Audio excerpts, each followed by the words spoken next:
Hi guys, James at Rampant Lion Reviews again for you today with another beer review. For this one, we are going to head down to the Netherlands once again for the first time in what feels like a good long while. So for this review, we are going to have a look at a beer from another brewery that has never featured on the channel before, and I have to say I'm very curious about this one because this brewery is apparently a specialist wild beer, sour ale, whatever you want to call it, brewery. So definitely looking forward to seeing what this beer has in store for us, and as always I hope that you guys enjoy my take on this one. So for this review we are going to go to Nijmegen, which is a lovely city and I do recommend you visit it, and we're going to have a look at my first beer from Brewery Nevel, or Nevel Wild Ales as they're also known. So this particular beer is called Alm. It comes in at 5.5% ABV. Nevel described this one just as a kind of sour blonde ale, but it's listed on Untappd as a Saison, but apparently it's brewed with annual mugwort and southern wormwood, two different herbs, which was quite a common thing actually. It used to be quite common to brew different beers with different herbs rather than hops, and apparently it also uses one of Nevel's house wild yeast strains. So yeah, pretty cool actually. These guys apparently are very, very well respected in the Netherlands in terms of sour beers, so nice to be able to feature some of their stuff here on my channel. So yeah, looking forward to this one. Massive shout out in this video of course to the guys in the Dutch beer collective, Thomas Opent, Beers with Douglas, Dutch Beer Geek and Beer Geek Holland, Thomas, Remy, Herben and Douglas of course in there. Lovely guys who have featured on my channel on different hangouts and things like that, and you know, they're just great guys. I've actually been down to the Netherlands, to Winschoten, to meet Thomas, and I'm sure we will arrange more meetups at some point in the future. But great guys. Make sure you check out the link to the Instagram page of Dutch Beer Collective in the description below. Go and check out all their individual channels. They're all reviewing a little bit in English as well as Dutch, but go and give them a subscribe, give them a thumbs up and all these kind of things. Lovely guys, and yeah, thank you to them for giving me this beer. They were a bit unsure about who exactly gave me this beer, but yeah, big thank you and big shout out to all four of them anyway. Great guys and very, very good friends of mine. And yeah, if you're interested in the Dutch craft beer scene, which is very strong these days incidentally, do make sure you go and check out all of their channels. But anyway, on to this beer itself then. So as always with my reviews, I'll tell you a little bit about the brewery before we taste the beer. If you want to get straight to the tasting, just fast forward. All the usual links are in the video description below. That's the brewery website, the link to my other reviews that hopefully I can do in the future from Nevel Wild Ales. This is the very first time I'm trying one of their beers, as I mentioned, but there's all the usual social media down there. If you want to see more reviews, do please consider subscribing to the channel. The whole channel of course has a geography based tagging system, so you can go into the homepage and search for beer based on country, city, state, county, province, prefecture, whatever it is you happen to be interested in. Do check out the playlists of beers from different countries. There is one there for all the Dutch beers that I've reviewed for you, and that's being added to whenever I get the opportunity, but we will try and keep a steady supply of Dutch beer reviews coming out over the following years, because you know the Dutch guys can sort me out with boxes and I can send them some Swedish stuff. Very easy to do these days. But yeah, as always, don't hesitate to get in touch and let me know some of the other beers and breweries that you guys would like to see me review. It's always great to hear from you guys that are watching the videos, and the support that you show the channel is hugely appreciated. So anyway, to tell you a little bit about Nevel Wild Ales then, on to my brewery notes. So Nevel Wild Ales, as I've mentioned to you already, are based in Nijmegen, and these guys focus on sour beers, wild ales, whatever you want to call them. But the brewery was founded back in 2014 by Vincent Gerritsen and Matthias Terpstra, who studied physics together. So during their studies they started homebrewing as a hobby, and they called their beers Katulam, but these sold out very quickly, mainly because they were just very, very small batches. But when they finished their studies they decided that they wanted to start another larger brewery, and it was this brewery that they started that became the Nevel Brewery. So the brewery focused completely on sour beers and wild ales, as I mentioned, and all of their beers come in between 4 to 6% ABV. They want their beers to be kind of sessionable almost, if you like. But they have a number of suppliers in the local area that provide them with the various adjuncts and things that they put into their beers, and this is another thing that they've become quite well respected for, from what I understand. But they've also got an extensive collection of barrels for aging a portion of their beers as well, and apparently they kind of they sort of have two categories of sours, if you like. They've got their barrel-aged sours and their non-barrel-aged sours. Apparently they say that they behave in very, very different ways according to the style that they brew them. So yeah, you will get non-barrel-aged sours and barrel-aged sours from these guys. Some of them are really kind of very, very sharp, if you like, and some of them are very, very smooth from what I understand. That's what I've been hearing. But the brewery itself is currently based in the Honig complex in in Nijmegen, but they are planning to move to a new premises within the next few years. They hope that they're moving to a farm-like place so that they can actually create their own food forest. And again, the idea behind this is that they can use this to put even more adjuncts and to grow their own adjuncts for these different beers. But as of March 2021, when I'm filming this review for you, these guys have brewed around 60 different kinds of beers according to Untappd. And as I mentioned to you earlier, from what I understand, they are very, very well respected in the Netherlands for their sour beers. So yeah, that's all I can really tell you about Nevel Wild Ales for the moment. I'm sure that we will return to these guys in the future, and I will have even more to tell you about them. Hopefully I can get down to Nijmegen again, because I don't really remember the city all that well. I was there, I think, when I was like 12 or something, so it's been a long time. That's about 17 years ago, getting very old these days. But yeah, I love the Netherlands. I've got some very good friends down there these days in the Dutch Beer Collective, so I'm sure we will be down there at some stage in the fairly near future. I love the Netherlands, great people, and a very strong beer scene, as we said. But yeah, if you want to learn more about this brewery, you can check out the brewery website. You can follow them on Facebook and Instagram to keep up to date with all the latest goings on, and you can of course check out the Rate Beer, Untappd and Beer Advocate pages to learn more about all those different beers that they've done. So yeah, let's get on and actually have a taste of this beer then. So I'll just let you have a little quick look at the artwork on this before we open it up. As you can see, it's a kind of modern, minimalist sort of style, if you like. The actual design style does remind me a little bit of Bryggeriet that we have here in Skåne in the south of Sweden. You know, these guys are very, very well respected sour beer brewery. One of the OGs here in Sweden. It says here on the side, I think if I can kind of translate this, I can sort of understand Dutch. It's weird now that my Swedish is good. But yeah, this is basically saying that this is... basically, this is a wild blonde beer with different spices. It's got a lightly bitter and little touches of citrus. It's inspired by a Saison, but it's, you know, a traditional Belgian style beer, if I've kind of translated that roughly. Dutch is, you know, very difficult to pronounce this one, and it also tells you a little bit about some of the... it tells you a little bit about the brewery, but we've kind of covered that on the side here. But it says on the side here, this one contains at St. Jan's rye. Roge, I'm guessing, is rye, and Rode Ebner spelt. So yeah, a different kind of spelt. If I remember rightly, spelt is like a very old kind of type of wheat, if I remember rightly. But yeah, this I think should be quite interesting. But like I say, it said on Untappd that it was Anglo Mugwort and Southern Wormwood that were supposed to be in this beer. So two different types of hops, but there was not hops, herbs rather. But yeah, plain black bottle cap on this one, 5.5%. Like I said, we'll just invert it just to put a little bit of sediment through it, because that's kind of what you want to do with these sour beers in my experience. You do want a little bit of breadiness to them. But yeah, it says batch number 7, which was bottled on the 5th of February 2020 and served between 6 to 8 degrees. So I think it should be about 8 just now. I let it sit out for a little bit before I filmed the video, but there you can see just on the bottom there is Nevel, and it also has this kind of thing on the top here, and this beer has won a gold medal by the looks of it at the Dutch Beer Awards. So yeah, let's have a little look at this one then.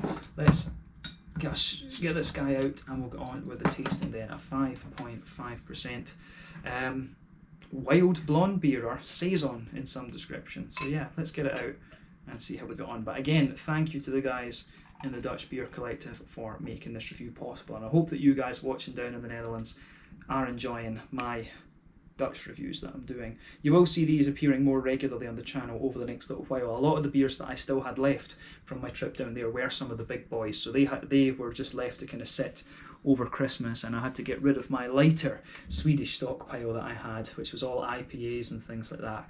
But yeah, now we have some time to feature these Dutch beers on the channel.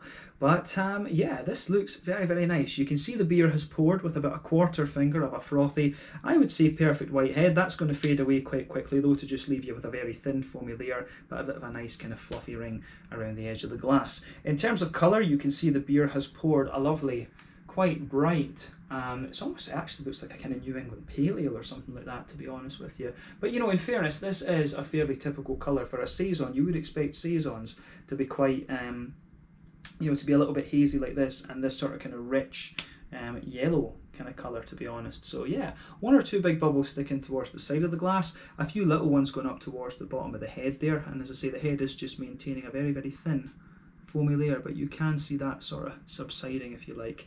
But yeah, it looks great. Good level of haze on this one, which I'm guessing will be from some of the sediment that we stirred up. But yeah, I have to say I like my Saisons kind of yeasty. That was the main reason that I stirred this one up a little bit. But yeah, in terms of a Saison, it's kind of what you would expect, to be honest. So yeah, let's have a closer look at the aroma then and just see how we get on with this beer. Oh, that does actually smell really nice.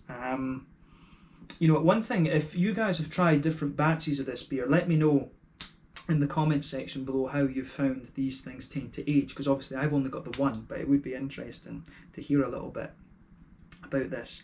But yeah, the aroma of this one is really interesting. I think this must have been aged in like a white wine barrel or something like that, because you get a little bit of that kind of white, you know, that white green grape vinous, spicy, woody quality out of this beer straight away. So I really like how that goes together. That's the backbone of the beer, this kind of, you know, woody, this sort of woody, spicy kind of thing out of it. So maybe it has been white wine barrel aged. It didn't say whether it was barrel aged or not. But in that case, you know, it could just be the herbs. It could be that wormwood and mugwort that are actually giving it this sort of woody thing. So yeah, the herbal, because in fairness, it does actually smell quite herbal at the same time. So the hops are actually, why am I saying hops? This beer does not have hops in it. It's herbs, you idiot.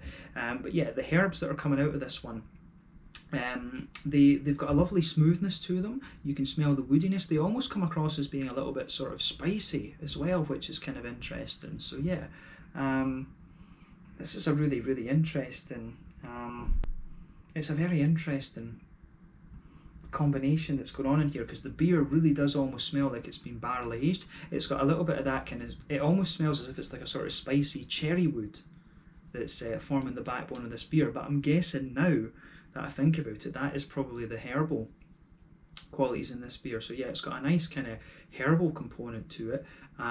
They're very bright in a sense. They're almost slightly sweet in a way. They almost just smell like slightly sweet, if that makes sense. But yeah, it's got a nice kind of smooth woody backbone, a little bit of a kind of spicy character to it, almost like a little bit of a cherry wood or something. And yeah, you do get quite a bit of a kind of green, white, grapey sort of note mixed in with that as well. So this beer is really kind of interesting. It's almost got a little bit of a kind of sourdough bread sort of smell to it as well, which is really interesting. So yeah, I have had one or two beers before from Belgium that use Groot in them instead of hops, and those are quite interesting things as well. So I wonder if that's kind of what the inspiration behind what this brewery are doing, if you like, or this particular beer. I'm guessing that they do have beers that use hops and things, but yeah, this beer, the malty sort of adjuncty side of thing to this is really, really interesting. So yeah, it's really bright. You do get a nice, as I say, sourdough bready kind of note out of this one. It's got a little bit of a bread crusty note, and you do almost get a little bit of that kind of rye, brown bready, sort of wholemealy kind of thing out of this one as well. I'm guessing, as I say, that Roga on the ingredients list was rye. But yeah, the aroma of this one, I think, comes across really, really nicely. Yeah, it gets a thumbs up from me. On the green side of things, because you do get an element of green out of this beer. I mean, for me, you've got a lovely kind of grassy element to this beer. I wouldn't describe it as floral. It's more kind of grassy and herbal, if that makes sense. But the grassiness almost does have a good little bit of zest to it. And you've got a bit of, you've got a wee bit of an appley, peary sort of thing coming out of this one, but that's not too prominent. It's actually more of a kind of slightly lemony, grassy sort of thing that's coming out of this one. So this beer, in terms of its aroma, is very, very unique compared to what I've had before. And that makes me very, very curious about the beer, I have to say. But that, from what I gather, is why this brewery is so respected, is because they'll do things that are very random like this, and they're not scared to fire in a few different adjuncts and things into beers and see how it goes. We've had a few interesting beers from Rocket Brewing Company in Malmö recently, who've been doing a few things like this, like putting soy sauce in beer and stuff like that. That's actually fairly common in Japan. For a good number of Japanese beers here on the channel before, but it's actually a fairly kind of common thing to do, come to think of it. But yeah, the way that everything goes together in this beer, I think, on the aroma is really, really quite interesting. There's a wee touch of earthiness to it. There's definitely that woody element in there, and yeah, a nice kind of green component. Take a bit of time and just enjoy the aroma of this one, because it is very, very unique. But I'm just curious to try this one now, so let's have a go at this and see how we get on. So this one is the Alm from Brouwerij Nevel, or Nevel Wild Ales, in Nijmegen down in the Netherlands. Thank you again to the Dutch Beer Collective. Make sure you check out their Instagram account, and let's get stuck into this one. The Alm 5.5% Saison, or wild blonde beer from Nevel in Nijmegen. Slange, Skål, Proost.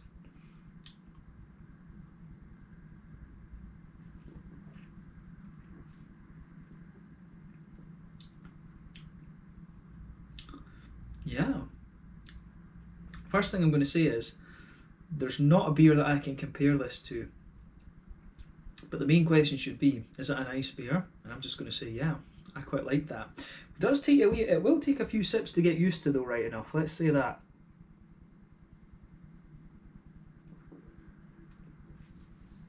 But you know, the thing that I always look for in sour beers is, do they have a nice transition? You know, sour beers are always going to come in and be a little bit sharp and be a little bit puckering.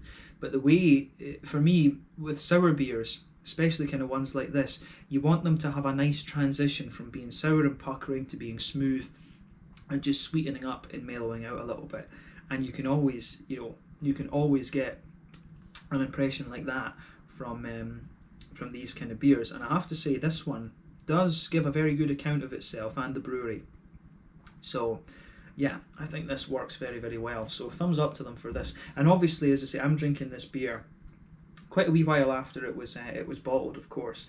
But you know, regardless, it holds up really nicely. And that's the thing with these sour beers; they're always changing. So you know, if you drink this beer a month after it's bottled, it's going to taste different to what I'm tasting now. So just bear that in mind.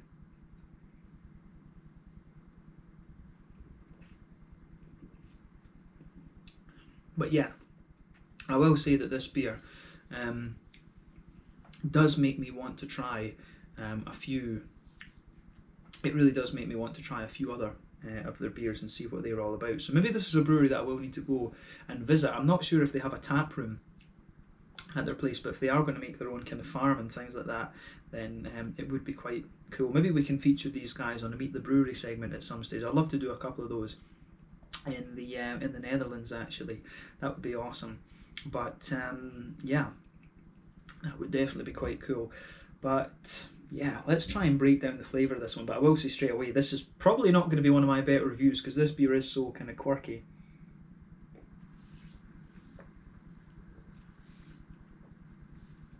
But yeah, so for me, the herbs that you get in this one,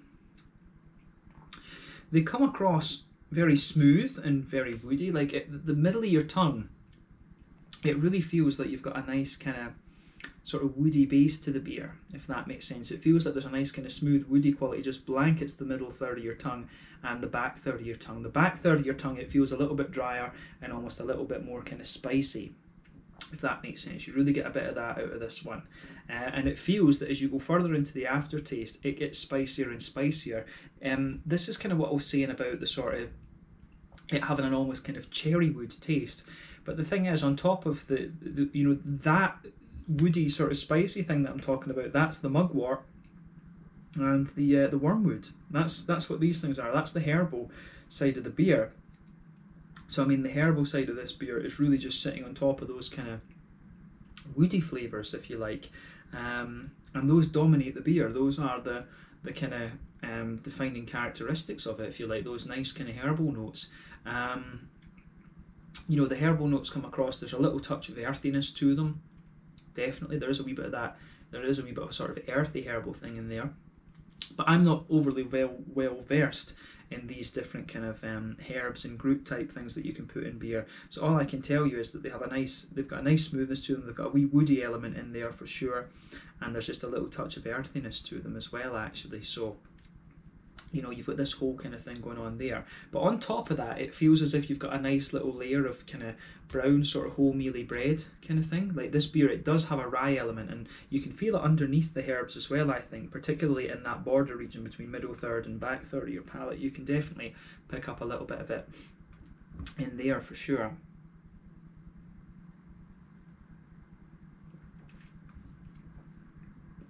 Yeah, there's definitely a wee bit of it in there actually, and I really like how that side of things goes together. This is a beer. It's got a really nice kind of depth to it, if that makes sense.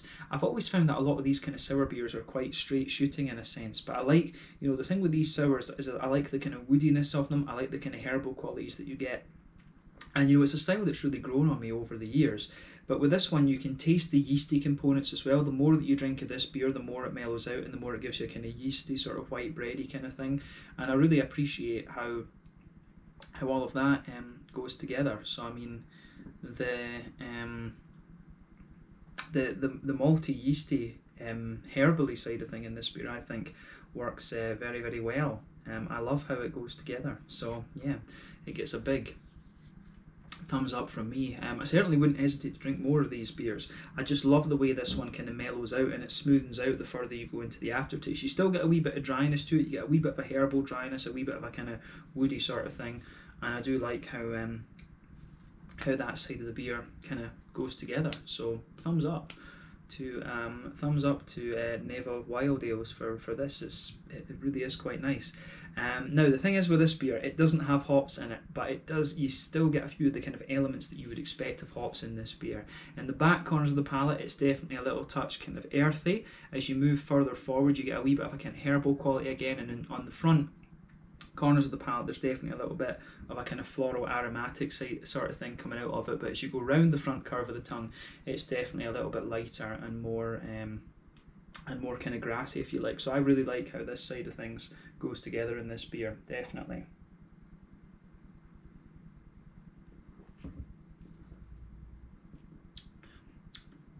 So yeah, the thing as well you'll notice about this beer, it has a wee touch of zestiness to it, and I think that gives you a good contrast in the beer as well. And remember, as I always say, on that front third of your palate, that's where you tend to get the kind of sweeter, juicier, fruity side of things.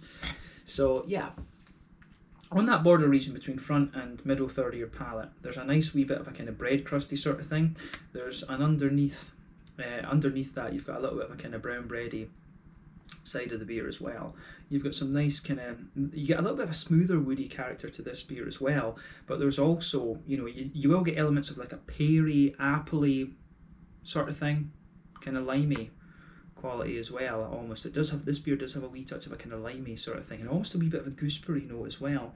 So yeah, the fruits in this one are quite interesting. I would say, yeah, gooseberry, wee tiny bit of lime, wee bit of a lemony, grassy sort of zesty thing right on the tip of the tongue too, and a few appley, peary notes. I mean, I really like how this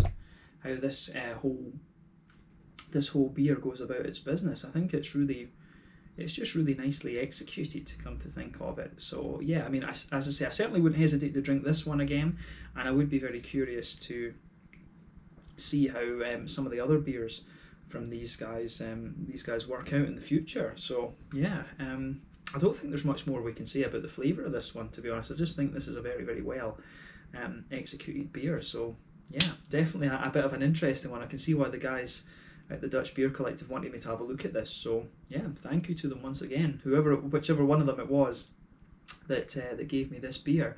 So yeah, in terms of the mouthfeel then, what can we say about this one?